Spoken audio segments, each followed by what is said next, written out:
Everybody share this broadcast on your social media platforms. We have some breaking news here. Um, it is Monday, January 30th, 2023. It is Monday, January 20th, 2023. Hotep, hey, this is Michael Imhotep, founder of the African History Network, host of the African History Network show. Some of you all saw me on Faraji Muhammad show, The Culture, today, 4 p.m. Eastern Standard Time.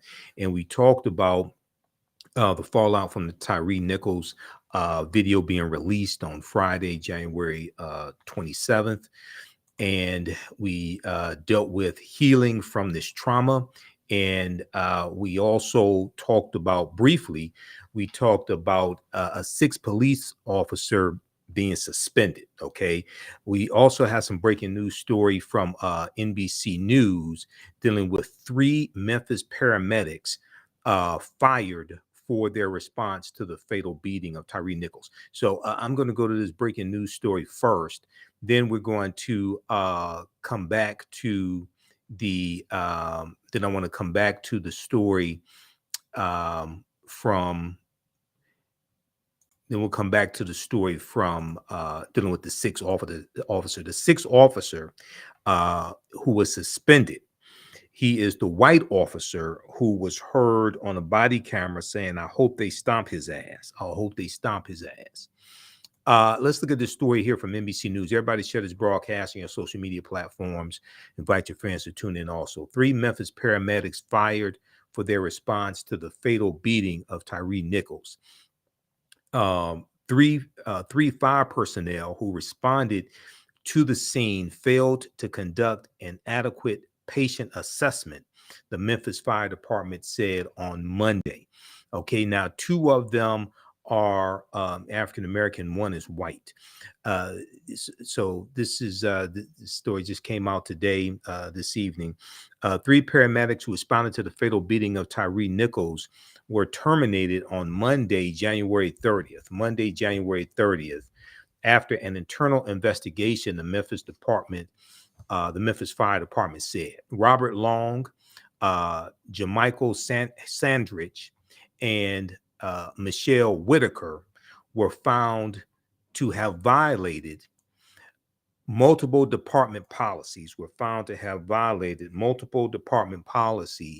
in their patient response to Tyre Nichols on January 7th, the department said in a statement. Okay, now Michael and Lieutenant Michelle Whitaker are African American. The other person is white. Now, the Memphis Fire Department. The Memphis Fire Department said their actions or inactions on the scene that night do not meet the expectations of the Memphis Fire Department and are not reflective in the outstanding service the men and women of the Memphis Fire Department provide daily in our community. Now, the department was dispatched to the scene. The Memphis Fire Department was dispatched to the scene of Tyre Nichols' traffic stop at 8:31 p.m. After police called due to a person pepper sprayed at the scene. The department noted. Now, Long, Sandrich, and Whitaker were dispatched to a second location and arrived to find Tyre Nichols leaning against a police vehicle. Leaning against a police vehicle 10 minutes after the call. Now, one of the questions that arose, and I was watching coverage today, and we talked about this topic generally on Faraji Muhammad show, The Culture, today on the Black Star Media Network, Roland Martin's media network. And it was about 22 to 24 minutes before Tyre Nichols received medical attention once the EMTs arrived on the scene. Okay, so this is another one of the questions that is coming up. None of the officers provided any first aid, any medical attention. And according to Police Chief Cerillian Davis, she did an extensive interview on Friday, January 27th, on NBC News Now, I think it was NBC News Now. They showed it on MSNBC also, so it was on MSNBC's website, msnbc.com. She said that all of her police officers are trained in first aid.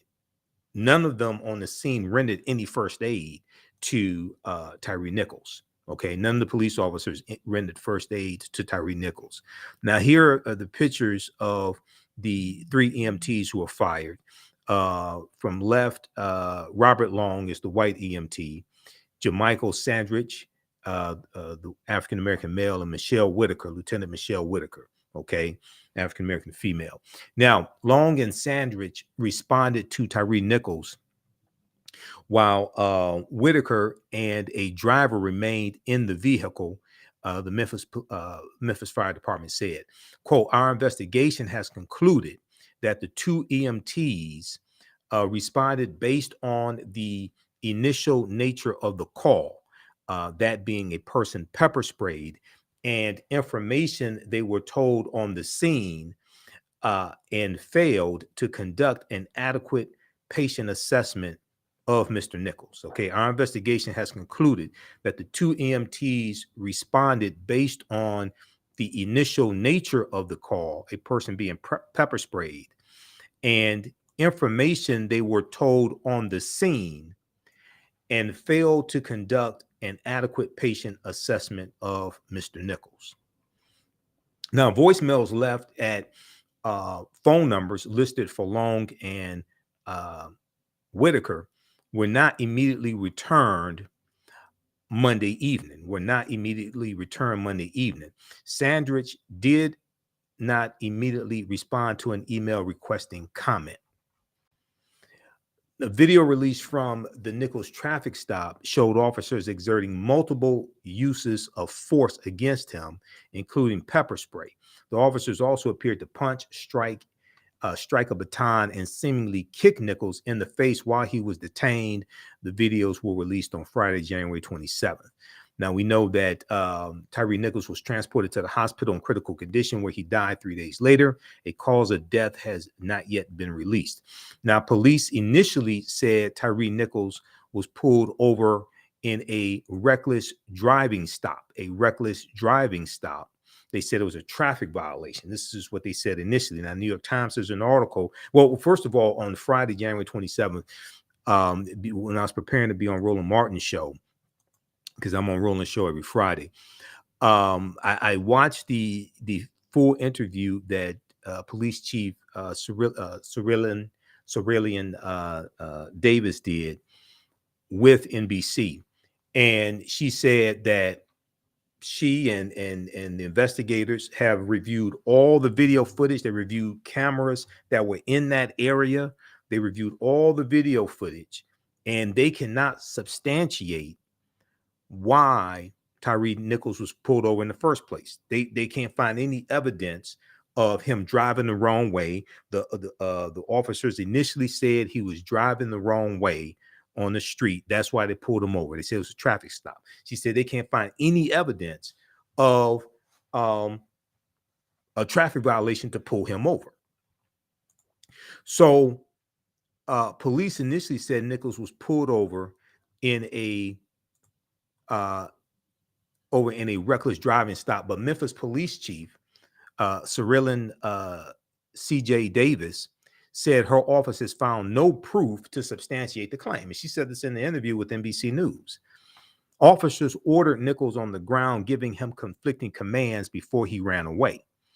Officers pursued Nichols, deploying a stun gun on him as he fled from the officers, according to the videos. He was repeatedly pepper sprayed before being beaten an estimated 80 yards from his mother's home. Nichols died 3 days later. Now, preliminary findings in an autopsy conducted by a forensic pathologist for Nichols' family show he was severely beaten before he died.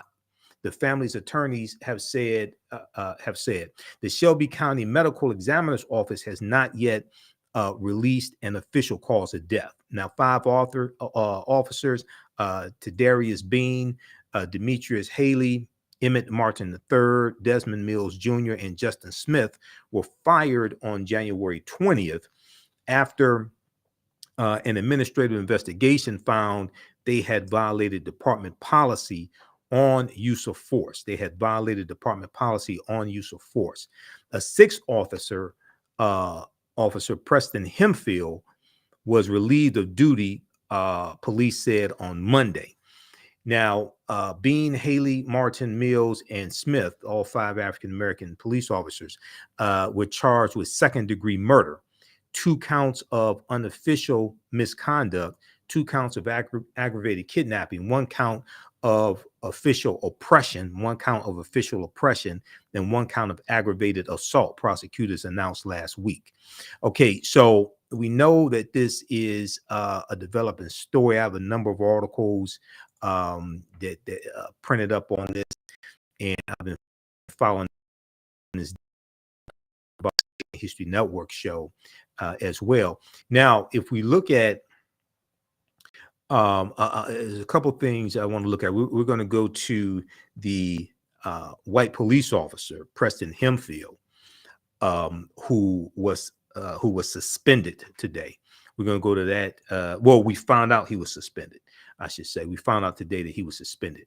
But I want to go to this analysis from the New York Times. This is 71 commands in 13 minutes. 71 commands in 13 minutes. Now, if you saw me on Roland Martin Unfiltered on Friday, we were on live when the video was released. So Roland showed the video live on the air. Okay. One of the things I talked about was that he was given a number of commands that were confusing. They tell him get on the ground. He's already on the ground. Okay. They tell him to turn over or something like that. You want me to turn over on my stomach or my back? They say, show your hands. Well, one of the officers is holding his hand and threatening to break his arm. You're surrounded by people giving you conflicting commands and all giving you commands at the same time. Okay. That's confusing to people. What do you want me to do? Get on the ground. I'm already on the ground. You know, and then you see that the officers they were part of the Scorpion unit. Okay. They were in unmarked police cars. And some of them plain clothes. So it's like you're trying to figure out what's going on. You're getting snatched out of your car. Okay. You're trying to figure out what's going on. At no point, I can't see at any point was he told what he did that was wrong. At any point, now maybe we'll find out later through a deeper analysis of the video, but as we know now, at no point it appears was Tyre Nichols told what he did was wrong, what he did that was wrong, what was the infraction, anything like that. So this is once again, this is just I mean, if there was a case, if there was a textbook case of how not to be a police officer, this would be it right here. What not to do. Okay.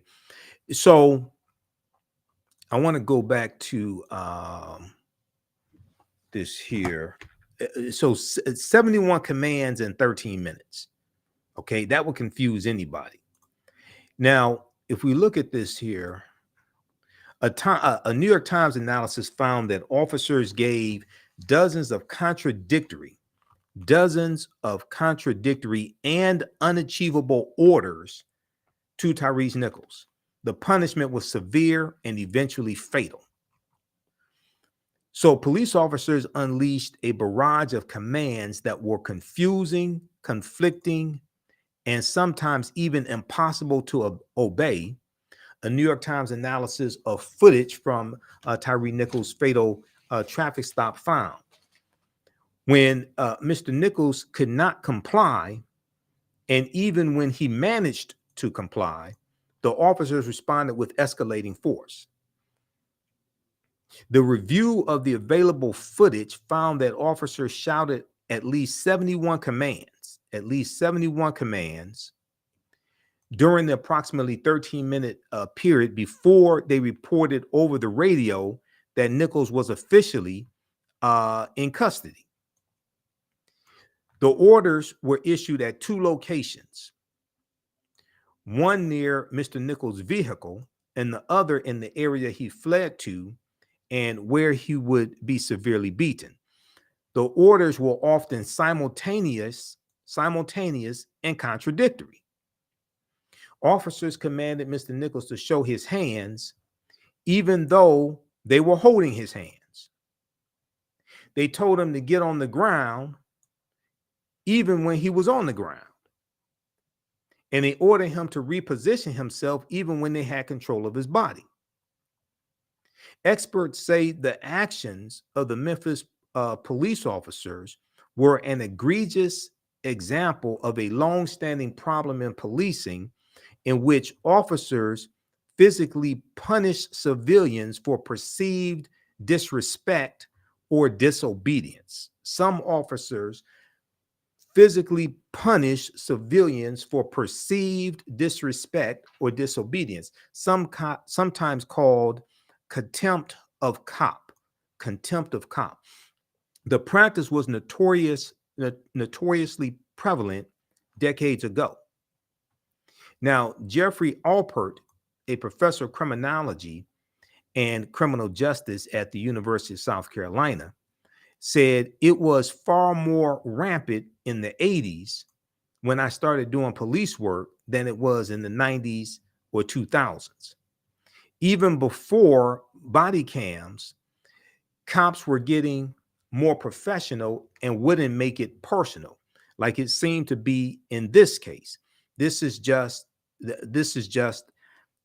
so far out of the norm, end quote. Now, to mitigate the potential for escalation and confusion during police encounters, today's police training typically calls for a single officer at the scene to issue clear and specific commands. It also requires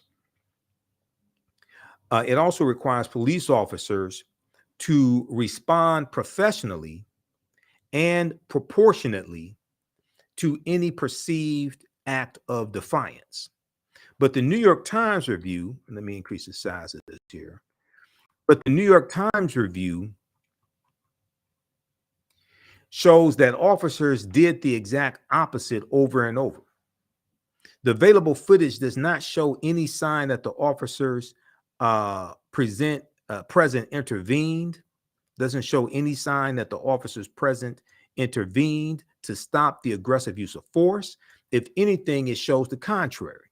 At one point, footage captured an officer saying, quote, "I hope they stop his ass," after Mr. Nichols' attempt to flee the scene. Now, that's Preston Hempfield, who we found out today has been suspended. That's the white officer. He hasn't been charged yet, but he's been suspended.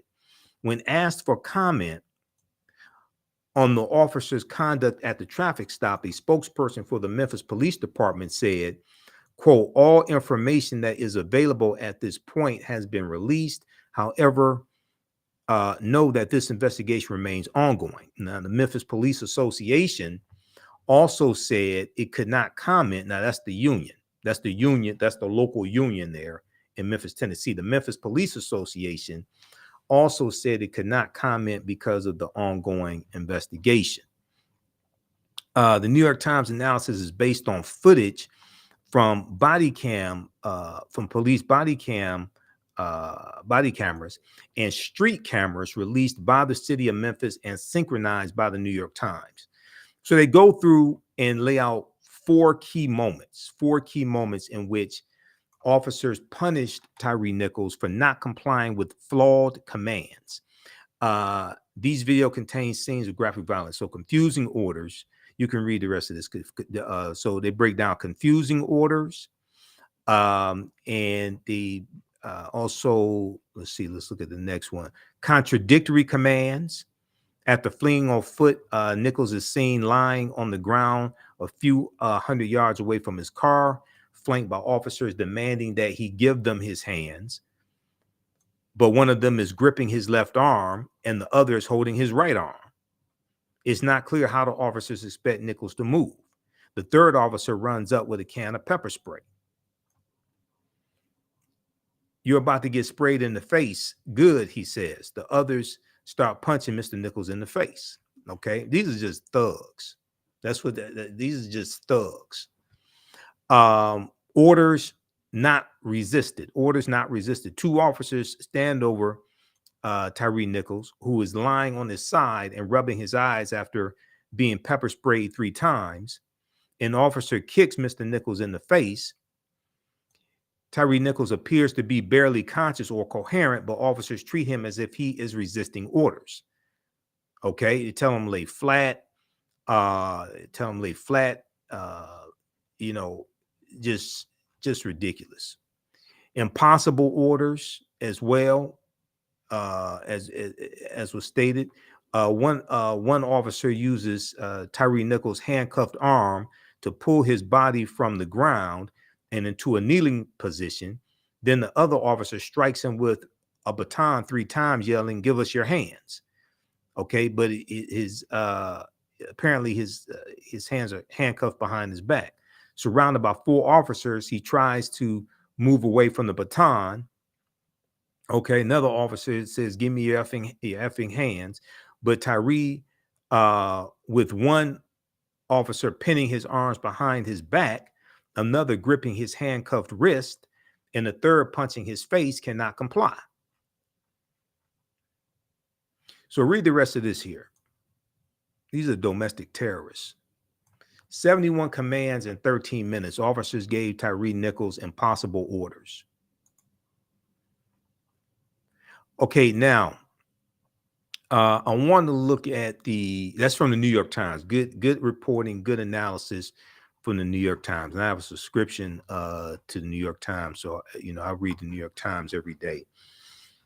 That was from January 29th, if I remember correctly. Okay, so the news came out today about they released the name of the 6th officer, and this officer has been suspended.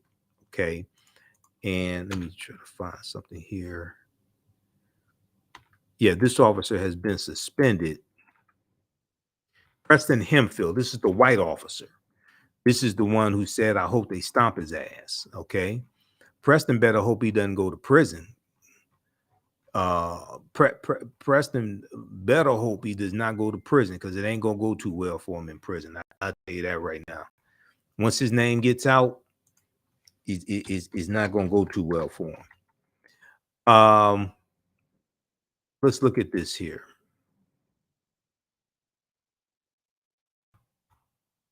We flip over to this other article.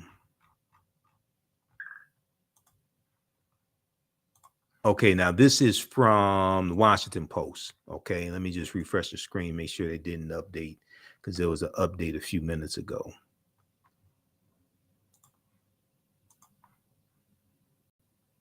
Okay, let's pull up this article. 6 officer suspended. 6 officers suspended in Tyre Nichols' death investigation. This is from the Washington Post. It was updated January 30th. It's from January 30th, 2023. How's everybody doing today? Give us a thumbs up, give us a heart, give us a like on this broadcast. Follow us on our fan page, The African History Network, The African History Network. I'm Michael Imhotep, founder of the African History Network, host of the African History Network show. And follow us on our YouTube channel, Michael Imhotep, IMHOTEP. All right, a 6th Memphis police officer has been relieved of duty during the investigation of Tyre Nichols' death after beating by police. Now, Tyre Nichols' family is saying, why are we just now learning the name of this officer? Okay, we just found the name today. Now, the officer has not been charged with anything yet. And Preston Hemphill was not at the second location for the second encounter where Tyre was actually arrested, handcuffed, and beaten. He was at the first location. Now, a sixth Memphis police officer has been relieved of duty during the investigation of Tyre Nichols' death after a beating by police. Officer Preston Hemphill has been relieved of duty pending the outcome of the administrative investigation, the police department told the Washington Post late Monday morning. Officer Hemphill was hired in 2018. Now, Hemphill is a white man. He was relieved of duty at the same time as the other 5 officers charged in the incident, said Kim Elder, a spokesperson for the Memphis Police Department. The Shelby County, Tennessee District Attorney's Office is considering charges for Preston Hemphill, according to a statement posted to its Facebook account. Now, Preston Hemphill's attorney is Lee Gerald. Attorney Lee Gerald confirmed in a statement that his client was the 3rd officer at the initial stop. And the first video was from Officer Preston Hemphill's body camera. Quote, as Attorney Lee Gerald said, quote, as per departmental regulations, Officer Hemphill activated his body cam. He was never present at the second scene. He is cooperating with officials in this investigation, end quote. Now, Officer Preston Hemphill's body camera captures part of the initial confrontation with Tyre Nichols. In the video, Officer Preston Hemphill can be seen using a taser on Tyre Nichols. Later, a voice on the body cam that seems to be Officer Preston Hemphill's body cam says, quote, I hope they stomp his ass. I hope they stomp his ass after Tyre Nichols escaped. Okay, so we'll see what happens here. He was at the first incident, not the second incident. Prominent civil rights attorney Ben Crump, who is representing Tyre Nichols' family, questioned why it took so long for Hemphill's identity to be made public. Quote, why was the white officer involved in the brutal attack of #Tyre Nichols shielded and protected, he tweeted, adding that he's called for transparency, but the police department has not risen to the occasion. Now, the Memphis Police Department said they did not release Preston Hemphill's name because he has not been charged yet. He has not been charged with anything yet. He's been suspended. The investigation continues. They released the names of the 5 African-American officers after they were charged. Okay, they were charged last week.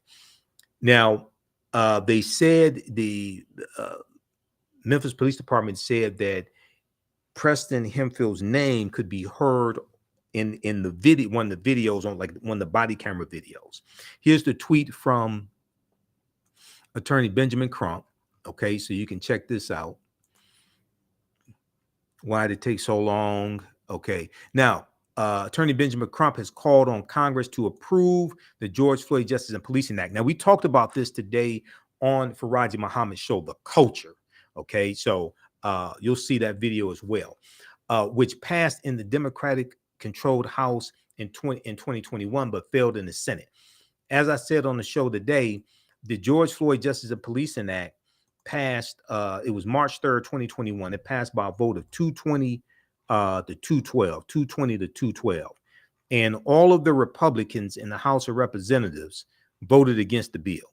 Okay, 212 Republicans voted no for the George Floyd Justice and Policing Act after they sat up there and cried and talked about how wrong it was what happened to George Floyd. Now, those coup plotters and QAnon conspiracy theorists, now they're in charge of the House of Representatives. And the point I was making on Faraji's show today is that as long as we make policing in America, as long as we make this a black issue, you're not going to you're not going to get the legislation passed that needs to be passed. Okay, especially with Republicans in control of the House.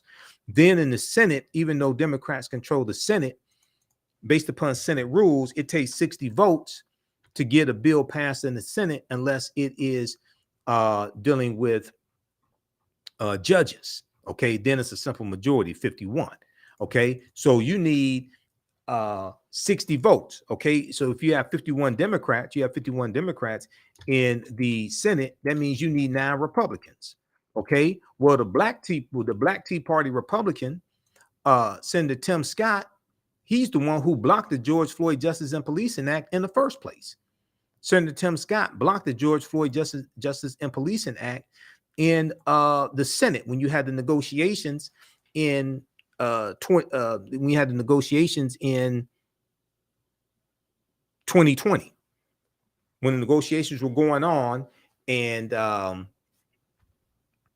Republicans were in control of the Senate. This is before Biden came in office.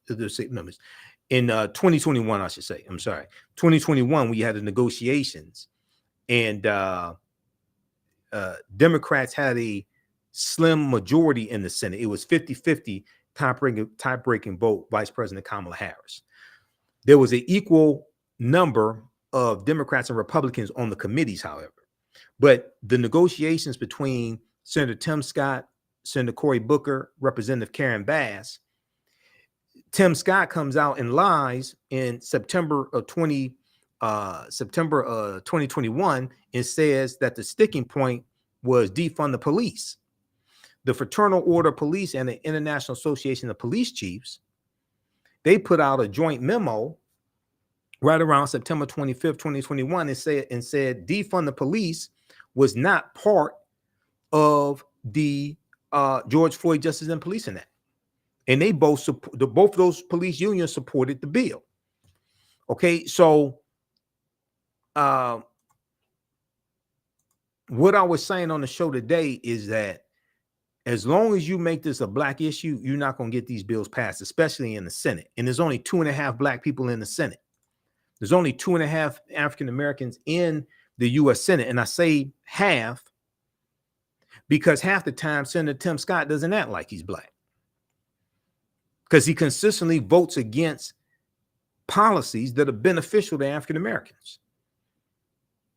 He voted against Judge Ketanji Brown Jackson being on the U.S. Supreme Court. He voted against Kristen Clark being Assistant Attorney General in the Civil Rights Division.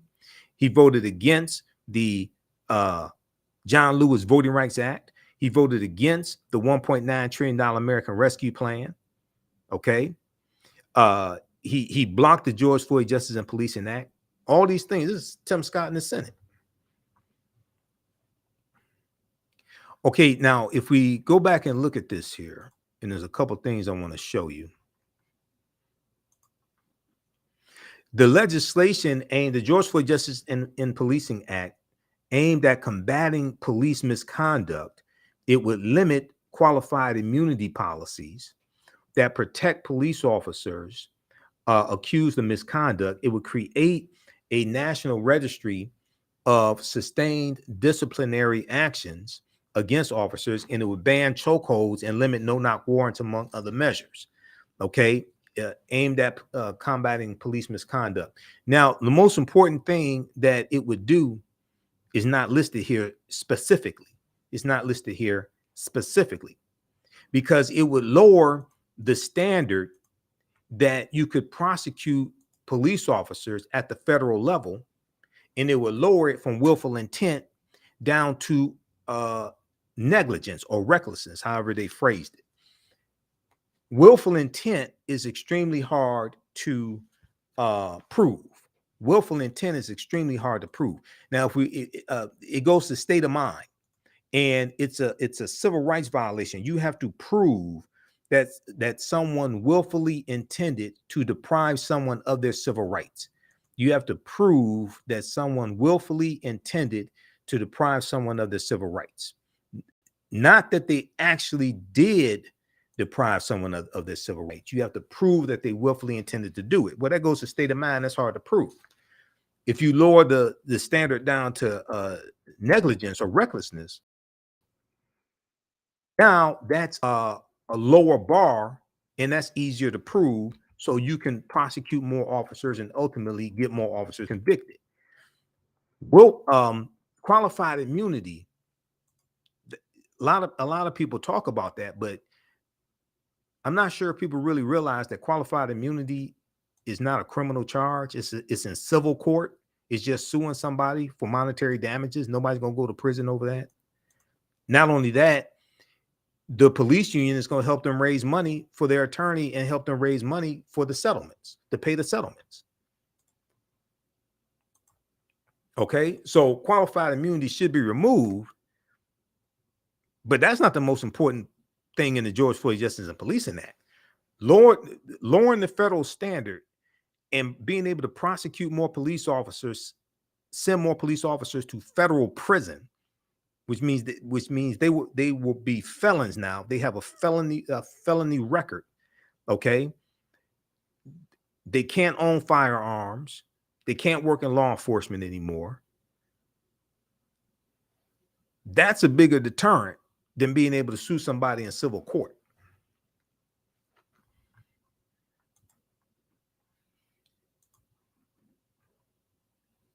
Okay, so that's Ben Crump. The Memphis Police Association, the union representing officers, did not respond to requests for comment on Monday.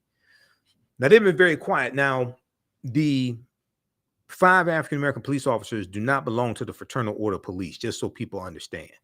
There was an article there's an article, we talked about this briefly on the show last night, on the African History Network show last night, and I'll see if we can pull up this article here.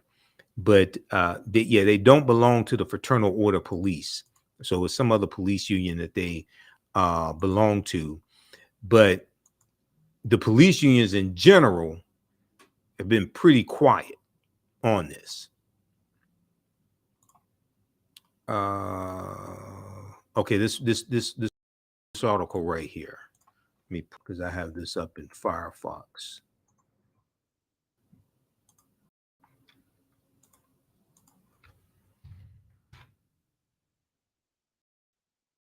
Let's see. Let's go to this one here.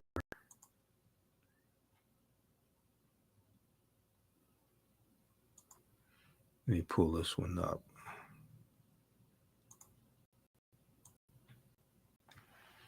Okay, this is from WPLN.org, WPLN.org. This is in Nashville, Tennessee. Ex-officers charged in the death of Tyre Nichols were not part of the National Police Union that typically defends these cases. This is from January 27, 2023. So these African-American police officers, they give their names. 5 former Memphis police officers have been fired and charged in the death of Tyre Nichols. Now questions circulating about how the officers are being treated and if their treatment has to do with their race.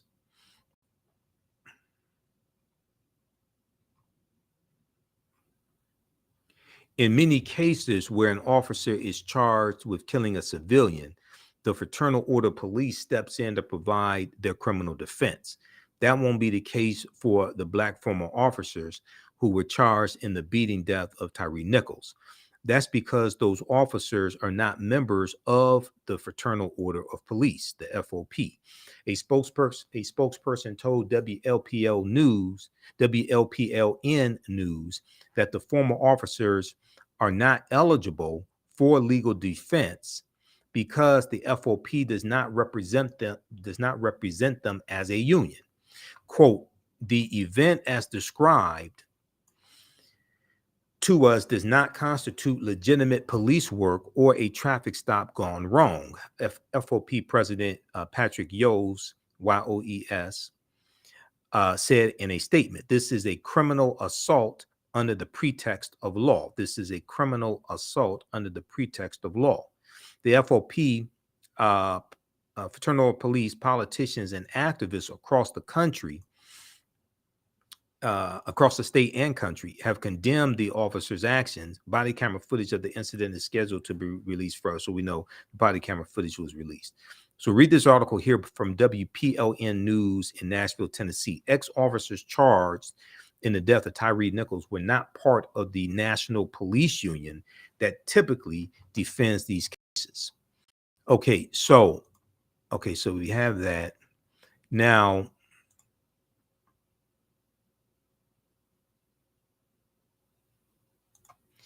I want to go to this other story here. We'll talk about Preston Hemphill, the sixth police officer.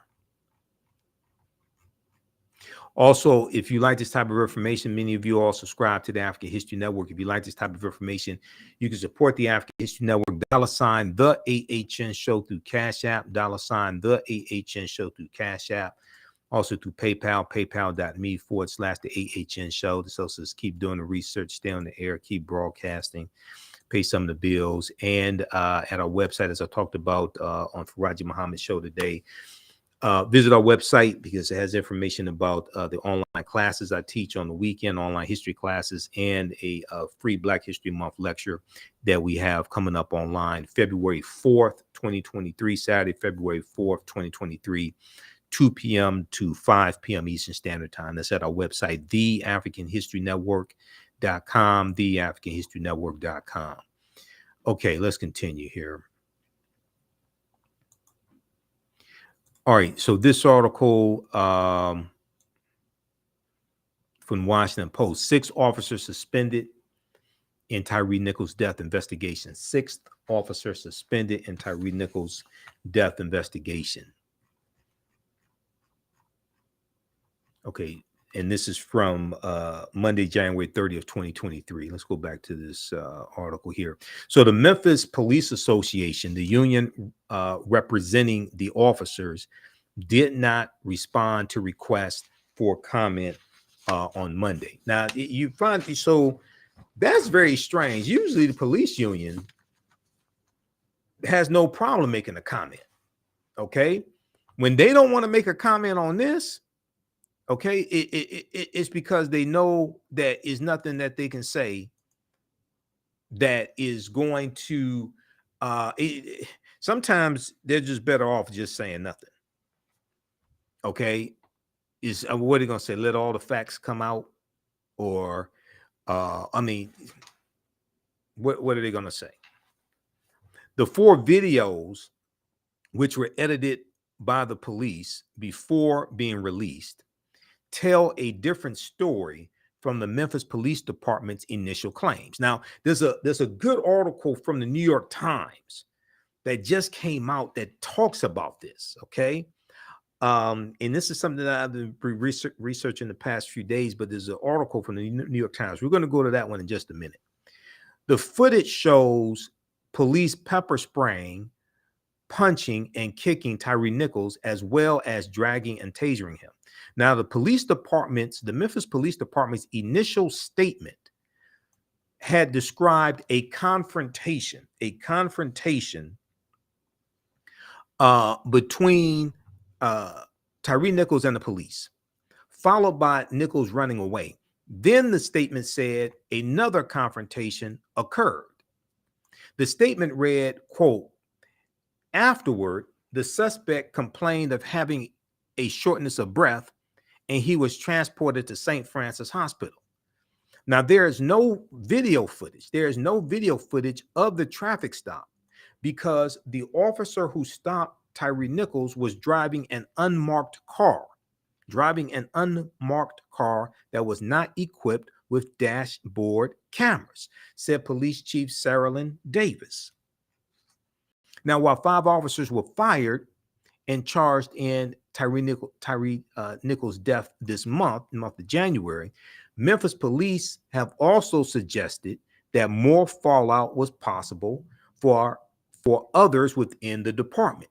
The police investigation has not been able. Now, this is something we talked about. If you saw Roland Martin Unfiltered show on Friday, January 27th, that show, when I looked at it when I looked at the views on YouTube on Sunday, okay, Sunday, January 29th, that show had been viewed over 300,000 times. All right. The initial show we did in Roland showed the video live. That show had been viewed as of Sunday, January 29th, had been viewed over 300,000 times. So if you saw me on that show, one of the things I said was that Police Chief Davis told NBC News that they reviewed all the available video footage from cameras and from all the cameras in that area, the cameras on the lamppost, whatever. They reviewed that footage and they cannot find any traffic infraction that Tyre Nichols committed to justify being pulled over in the first place.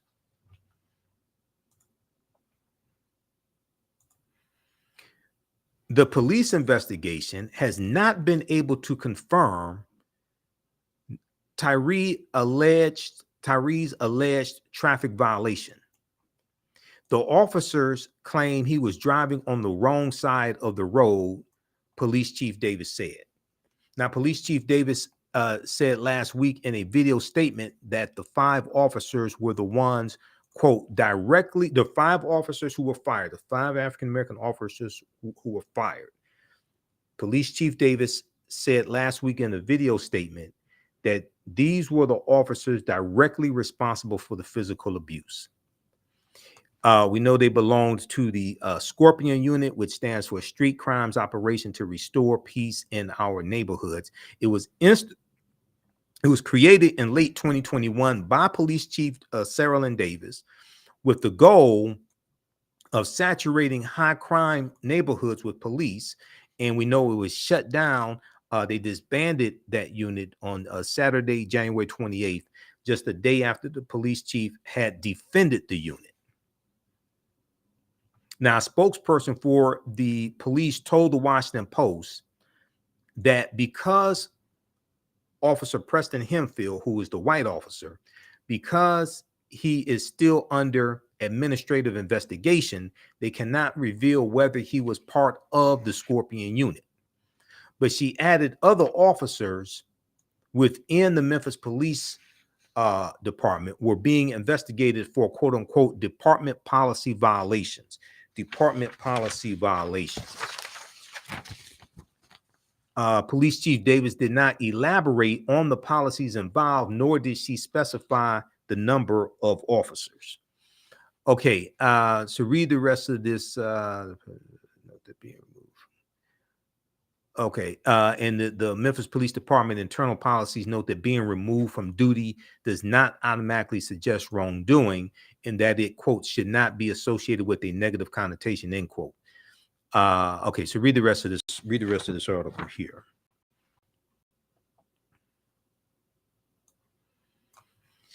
Sixth officer suspended in Tyre Nichols' death investigation. 6th officer suspended in Tyre Nichols' death investigation. I also posted an article today from localmemphis.com dealing with Shelby County DA, Memphis mayor speak out after 6th Memphis police officer involved in Tyre Nichols' death relieved of duty. Okay, now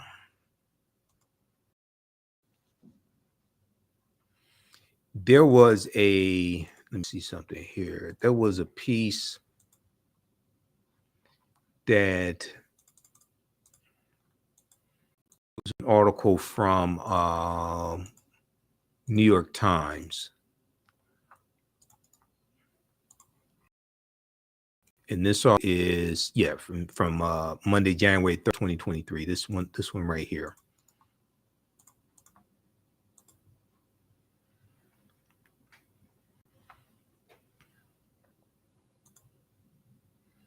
Let me pull this up just a second here.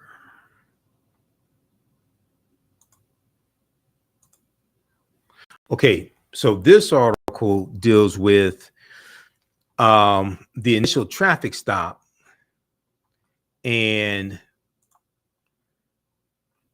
Video contradicts. Let's see here.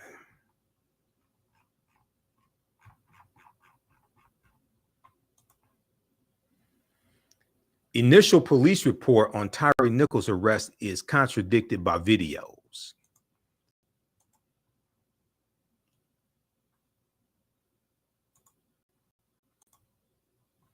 Okay, this is from the New York Times, January 30th, 2023. Initial police report on Tyre Nichols' arrest is contradicted by videos. A police report written hours after officers beat Tyre Nichols was starkly at odds with what videos have since revealed, making no mention of the powerful kicks and punches unleashed on Mr. Nichols, and instead claiming that Mr. Nichols was the one who was violent. The police report painted Tyre Nichols, 29 years old, who died 3 days after the January 7th, 2023 beating.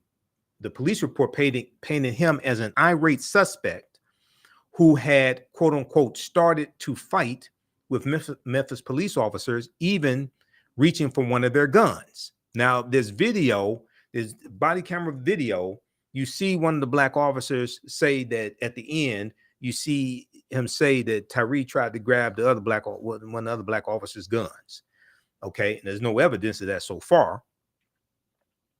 But why were you still beating him after he was handcuffed? The videos, which were released last week, show nothing of the sort.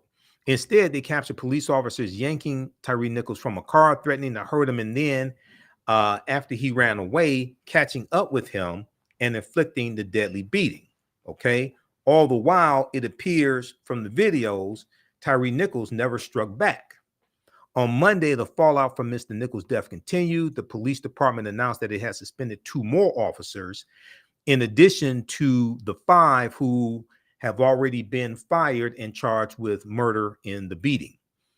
Meanwhile, the city's fire chief, Gina Sweat, fired 2 emergency medical technicians and a lieutenant who had responded to the scene, saying that they all violated a range of policies.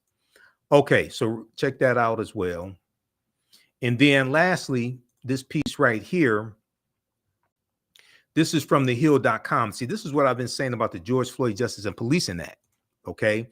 Because the bill does not defund the police. The bill actually funds the police, all right? Now, if we read this article, I've talked about this before, but it funds it in a good way. Police organizations say failed reform proposal would have strengthened departments, not defunded them. This is from September 28th, 2021. After the talks broke down and Senator Tim Scott went out there and lied, okay, and said it was over defund the police. That's why the talks broke down. 2 police associations released a statement expressing disappointment over police reform negotiations ending on Capitol Hill last week after a bipartisan group of lawmakers said it had reached an impasse. The National Association of Police Chiefs and the Fraternal Order of Police, the FOP, okay, and I'm going to increase the font size of this here. I want everybody to see this, okay, and the FOP are disappointed that Senate negotiators could not reach agreement on police reform legislation. And we thank all of those members of Congress who partnered with us in this effort. The joint statement from the International Association of Police Chiefs and the FOP said, this is what they said. Despite some media reports, at no point did any legislative draft propose defunding the police. It is our joint belief that the provisions under discussion would have strengthened the law enforcement profession, and have helped improve the state of community police engagement without compromising management and officers' rights, authorities, and legal protections. So the Fraternal Order of Police and the International Association of Police Chiefs supported the George Floyd Justice and Policing Act, and they were saying it's good for everybody. It's good for police officers. It's good for citizens. Okay, and they say it does not defund the police. Senator Tim Scott lied. He said the sticking point in the negotiations would defund the police. No, it's not. Your ass lied. Now on Sunday, Black Republican Senator Tim Scott, who was negotiating reform efforts with Senator Cory Booker, Democrat of New Jersey, and then Representative Karen Bass, who's now a mayor in California, claimed that the bill advocated for defunding police. Senator Tim Scott claimed the bill advocated for defunding police. These two police unions put out a joint statement basically calling him a lie. Senator Tim Scott on CBS's Face the Nation that Sunday said, we said simply this: I'm not going to participate in reducing funding for the police after we saw major city after major city defund the police. What major city after major city did you see defund the police? How many major cities after major cities did you see defund the police? Meanwhile, Senator Cory Booker, now this is the part that a lot of activists don't understand. Senator Cory Booker, who's one of the sponsors of the George Floyd Justice and Policing Act, he said the reform would have allocated millions of dollars more to police. Senator Cory Booker said the George Floyd Justice and Policing Act would have allocated millions of dollars more, M-O-R-E, to police. Does that sound like defunding the police? Or does that sound like funding the police? Isn't that what Joe Biden has been saying? That you don't defund the police, you fund the police? And Joe Biden supports the George Floyd Justice and Policing Act. He called for the passing of it. Cory Booker is saying the same thing that Biden said. Neither one are talking about defunding the police. They're talking about funding the police. But they're talking about funding the police in a responsible way that gives more protections. Quote, we want to help officers with mental health issues. We want to collect more data. So we should give more resources, Senator Cory Booker said on CNN's State of the Union. This was in September 2021. He's absolutely correct, because all this stuff that people want done costs money. And if you ever been on a city council, if you ever been a mayor, if you ever been on a committee writing an executive order like I have for the city of Detroit, you know all that stuff costs money that people want done. Okay, read this rest of this article here. Police organizations say failed reform proposal would have strengthened departments, not defunded them. September 28th, 2021, thehill.com. They have a link to the letter from the Fraternal Order Police also, from their statement, because I've read the letter. Okay, so check that out. Then also, let me see here.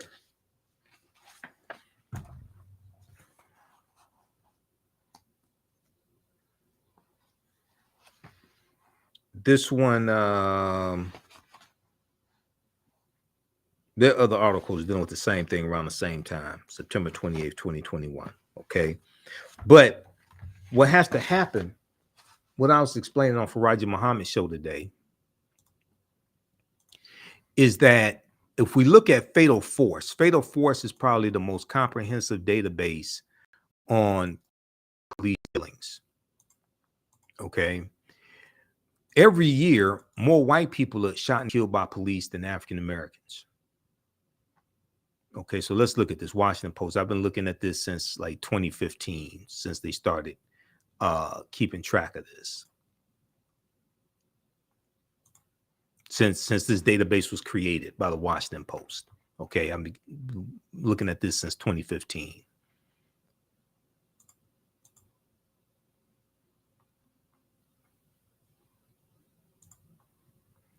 All right, let's see. Where can I find it?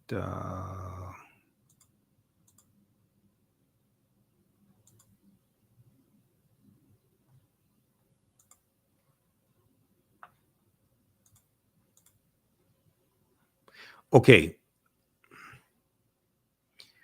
Fatal force 1,110 people have been shot and killed by police in the past 12 months. Okay, that's for 2022. So this was last updated January 25th, 2023.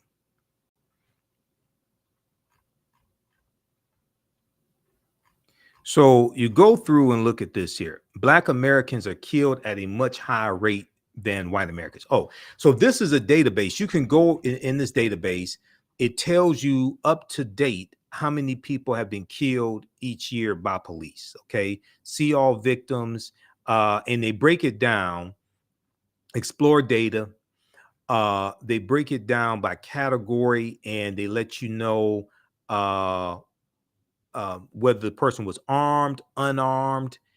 You can filter results right here. Filter results. City, state, police department, download data. But you can, they tell you whether the person was armed, unarmed. They tell you whether there was body camera footage, dash cam footage, all of that. Okay.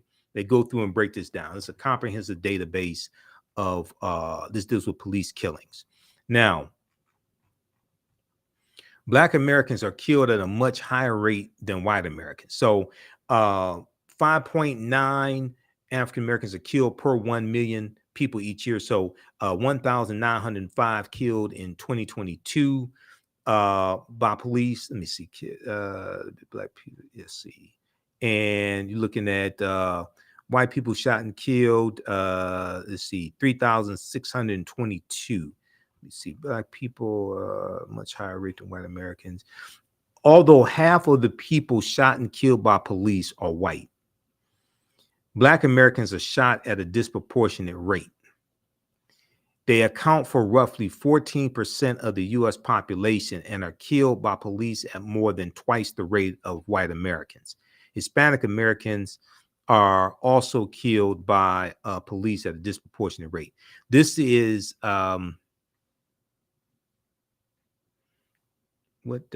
that's not in the year. That is, what does that represent? I forgot what period of time that is. That's not in the year. I think that's looking at going back to 2015. 5.9 million per year total.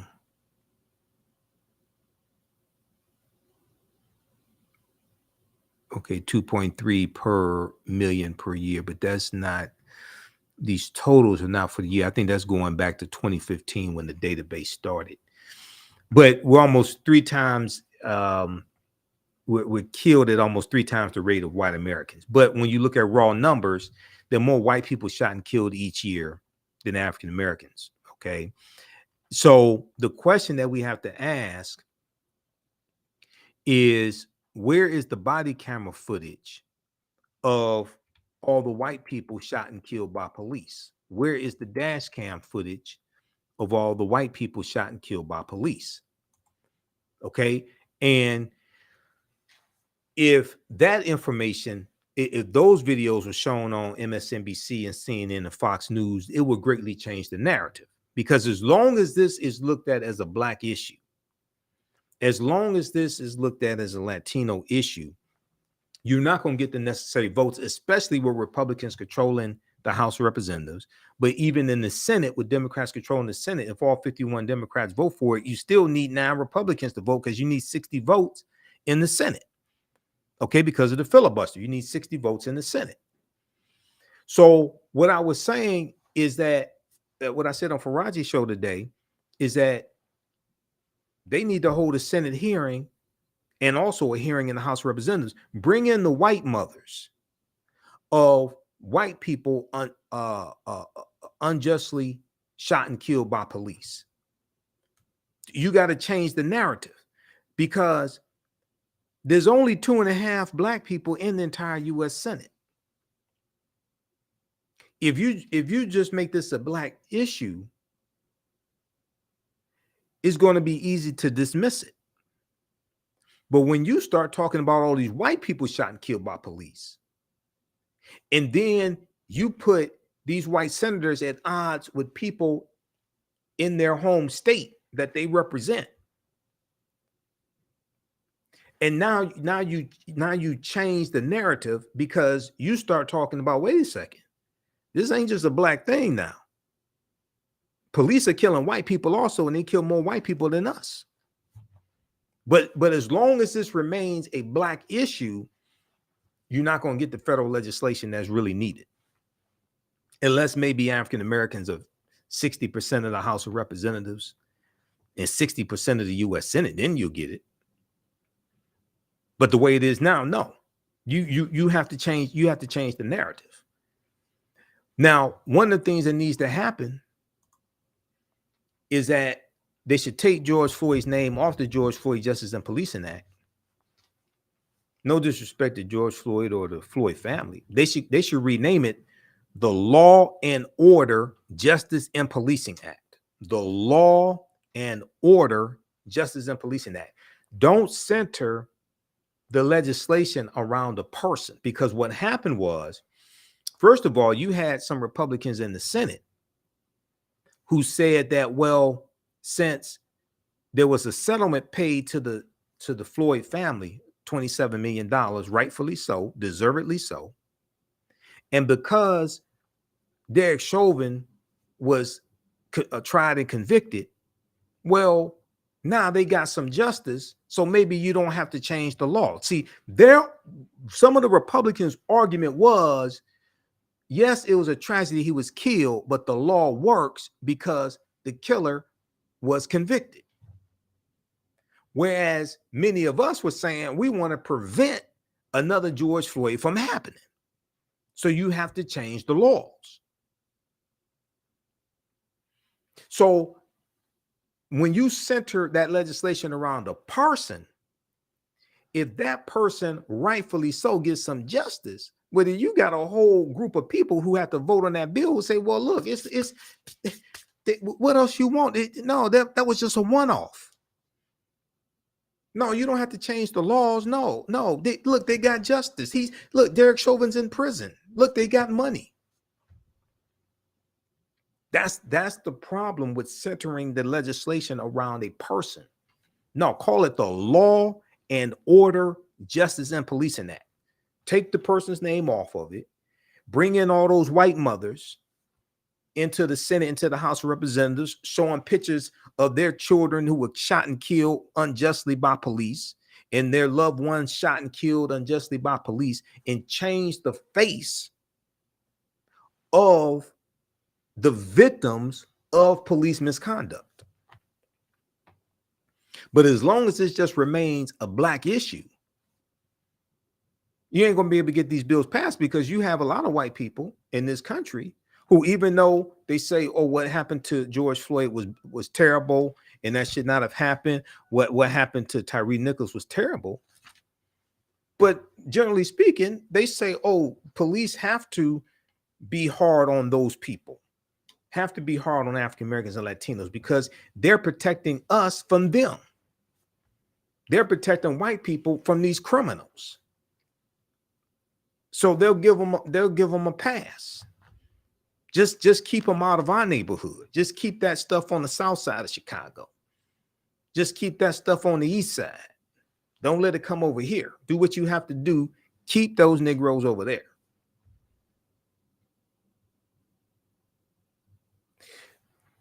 The same mistake was made with the John Lewis Voting Rights Act.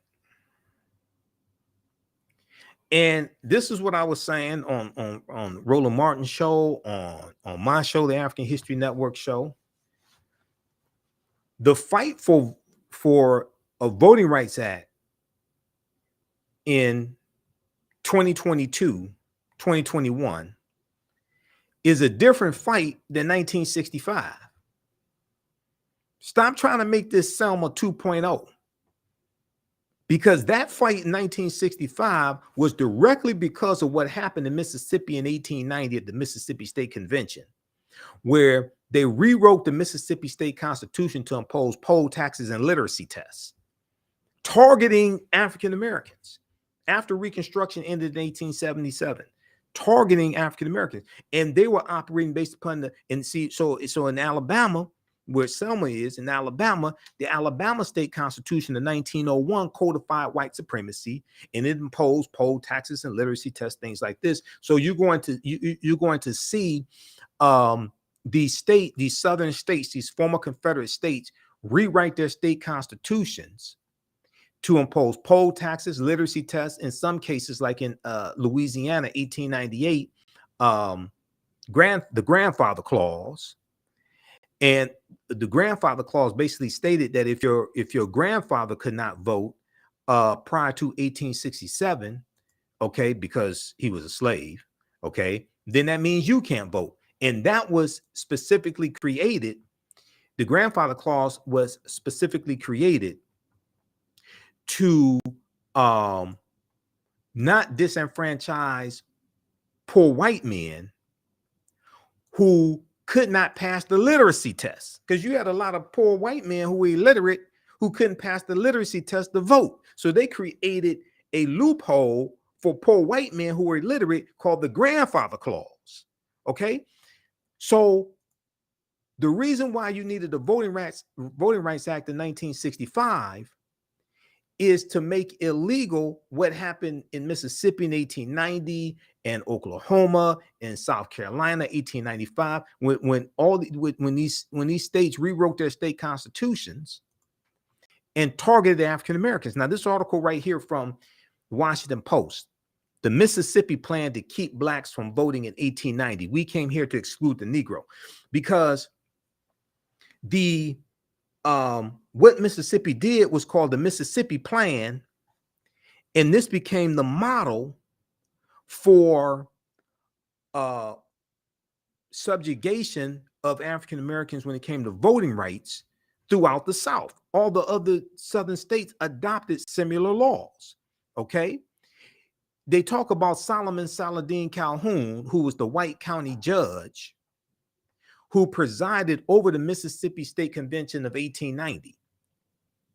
And Solomon Saladin Calhoun said, "Let's tell the truth. If it burst the bottom of the universe," he said, "we came here to exclude the Negro. Nothing short of this will answer. We came here to exclude the Negro. Nothing short of this will answer."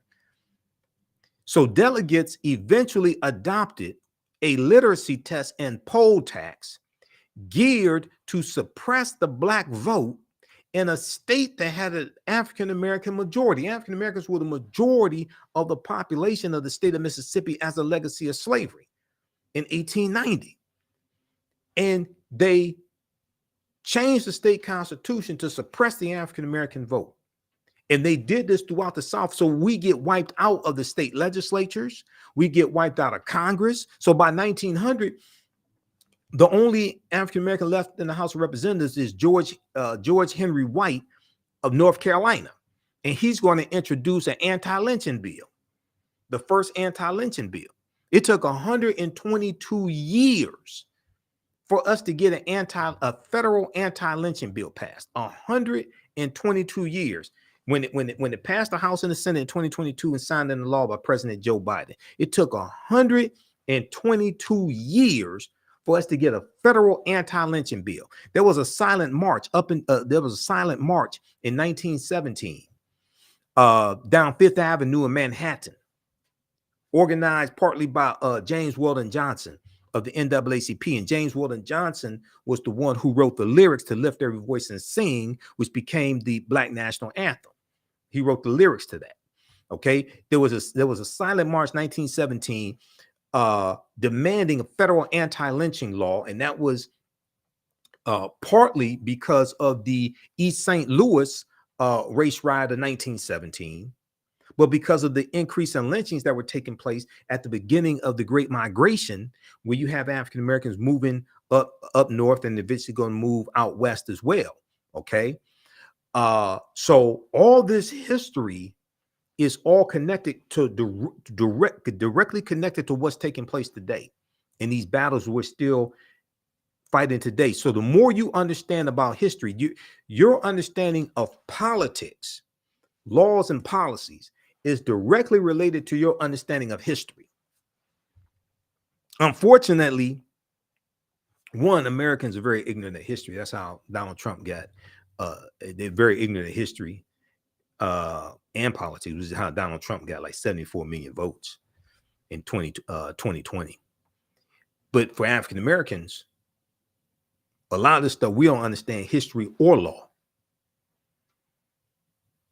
So this is why we can't take full advantage when opportunities present themselves. And we don't understand how to turn a moment into a movement and sustain a movement.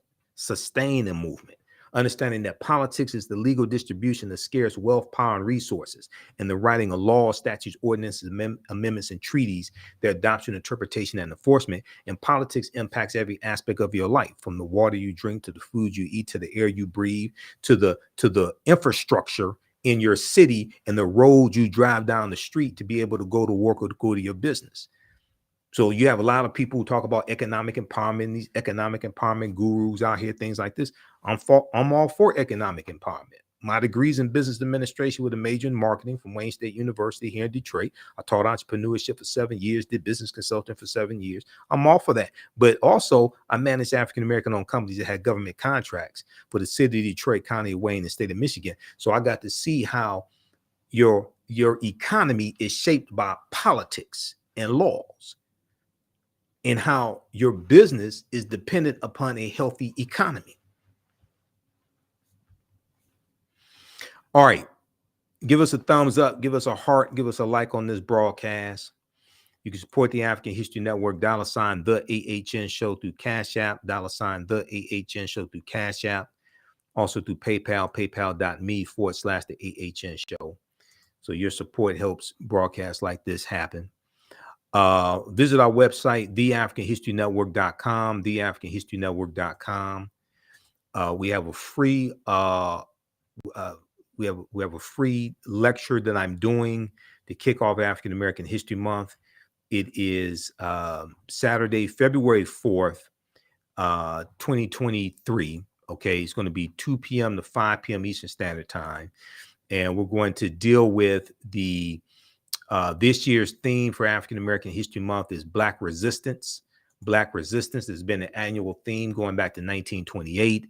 So we're going to deal with this year's theme of Black Resistance. We're going to look at Black Resistance movements throughout history, and we'll deal some with the origins of African American History Month as well. Black History Month, and talk about Dr. Carter G. Woodson and the Association for the Study of Negro Life and History, founded September 1915 in Chicago. So if you go to our website, TheAfricanHistoryNetwork.com, scroll down the website, you'll see information for my radio show, The African History Network Show, on 9:10 a.m. Superstation WFDF. April of 2023, it'll be 7 years doing the African History Network Show on this station. It'll be 13 years, March of 2023, doing a radio show, period, but 7 years on 910 WFDF. Scroll down, we have a Cash App, PayPal information there. A 16-week online class, Ancient Kemet, the Moors, and the Ma'afa, Understanding the Transatlantic Slave Trade, what they didn't teach you in school. We have a free class session for that I did January 28th. So you can click right here for the free class session. You can register for the full online course. It's on sale $60, regular $130. We deal with thousands of years of history and what leads up to the transatlantic slave trade taking place. But on Saturday, February 4th, 2 p.m. to 5 p.m. Eastern Standard Time, I'm doing a free lecture, online lecture at our online school. Click right here, register for right now, and then you'll be able to register for, we'll also do a preview of my new online class that's starting up. It's going to start up Saturday, February 14th. Ancient Kemet, the Moors, and the Ma'afa, Understanding the Transatlantic Slave Trade, what they didn't teach you in school. Class number 1 will start up Saturday, February. Hold on. No, I'm sorry. Hold on. Saturday, February 11th. Saturday, February 11th. Class number 1 will start up. Okay. But visit our website, TheAfricanHistoryNetwork.com. Then the second class that I teach is on Sundays, 2 p.m. to 4 p.m. from the Civil War to the Civil Rights Movement and Black Power, 1865 to 1968. And we had a great class on Sunday. You can register for that course right here. We do all the sessions live. All the sessions are archived and recorded. You can go back and watch it anytime. So a year from now, 2 years from now, you can go back and watch the entire course. Okay. So we have some free class sessions you can check out. Once you watch those, you'll want to register for the entire course. We have a bundle pack. You can register for both classes for $100. And we had a free class session on Saturday, January 28th of Ancient Kemet, the Moors, and the Ma'afa, Understanding the Transatlantic Slave Trade. Okay, so check that out. All right, look, we have to get out of here. Remember, the African History Network, we focus on educating, empowering, and inspiring people of African descent throughout the diaspora and around the world, because right now it's correct wrong behavior. Also, lastly, you can advertise with the African History Network. You can advertise with the African History Network. Our current promotion, buy 1 month, get 1 month free. African-American business owners. Also post the name of your business here on the thread of the broadcast. We have the information right on the homepage of our website below the classes. Buy 1 month, get 1 month free. We take your 30-second, 60-second commercial, put it into the rebroadcast of our various shows and into the on our social media platforms and into the audio podcast of our shows. Also, we're on 9 different audio podcast platforms. If you don't have a commercial, we can create one for you. Email us at AHNshow@TheAfricanHistoryNetwork.com.